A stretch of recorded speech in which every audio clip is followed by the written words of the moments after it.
السلام عليكم حبيباتي حبابي، كنتمنى نلقاكم هذا الفيديو بصحه جيده. اليوم جبت لكم عصير ما كاينش ما احسن منه وزوين بالنسبه للعيالات اللي عندهم الدراري الصغار، اللي ما كياكلوش اليوم الخضره. هذا العصير زوين ديال الخضره، ما تحسيش فيه بالمذاق ديال الخضره نهائيا، حتى الدراري الصغار كذلك.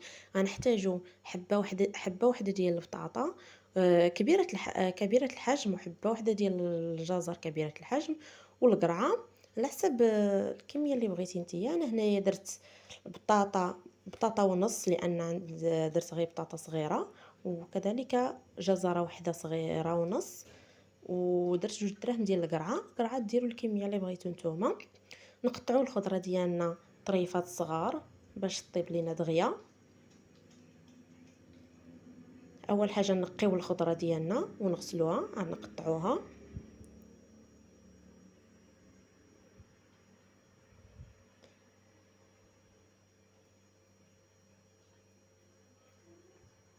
ملي كنقطع خيزو طريفات صغار كتر، صغار بزاف، حيت هو اللي كيكون قاصح في الطياب.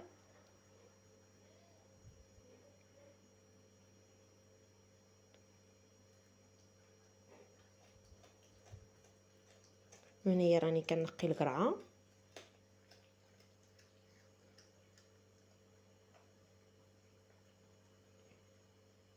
نقطعها حتى هي كذلك طريفات صغار. ومن بعد ما نقطع، ما نسالي التقطاع، غنضيف الكميه ديال غنضيف الماء غير ديال الصنبور، نضيف الكميه اللي تغطي لي هاد الخضره، ونديرو فوق البوطه على عافيه مهيله طيب الخضره على خاطرها. ونقيسو خيزو، حيت هو اللي كيكون قاصح. ملي كنقيسو خيزو كنلقاوه طاب صافي. اذا الخضره طابت ونخليوها حتى تبرد. من بعد ما طيب نخليوها، نحطوها على جنب حتى تبرد باش ما تخسرش لينا الطحانه ديالنا. هي كما لاحظتوا، من بعد ما طابت الخضره وبردات، ناخذ مونينيكس، نكب فيها ديك الخضره ونضيف عليها نص لتر ديال اللبن. بطبيعه الحال الخضره نخليو فيها شويه الماء باش نطحنو. وغنضيف دانون بنكهه الفاني، غتضيفوا النكهه اللي بغيتو نتوما، النكهه ديال الخوخ، النكهه ديال الفاني.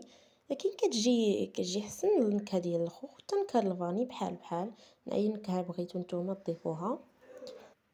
ومن بعد ما نضيف هاد المكونات، نضيف السنيده، نضيف تقريبا 4 المعالق ديال السنيده، نطحنهم مزيان. انا هنايا واللي بغاتو يجيها العصير جاري، ضيف واحد الكاس ديال الماء. انا اكتفيت بهاد الكميه. انا هنايا من بعد ما طحنت الطحنه الاولى، حيدت واحد الكاس، عاد درت السنيده وطحنته عاوتاني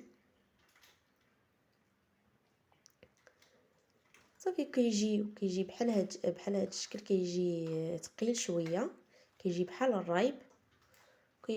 وغير ديك الكميه قليله ديال الخضره خرجت ليا شي 8 ديال الكيسان ديال العصير. يعني كيخرج كميه كثيره، كيجي زوين ولذيذ، بحال كتشربي دانون، المذاق ديال دانون ما فيهش نهائيا المذاق ديال الخضره. جربوه لوليداتكم وردوا عليا الخبار، وكنتمنى لنا الفيديو الاعجاب ديالكم وبصحه وراحه. وما نساوش تبارطاجيو الفيديو باش تعم الفائده، واشتركوا عندي في القناه باش يوصلكم الجديد.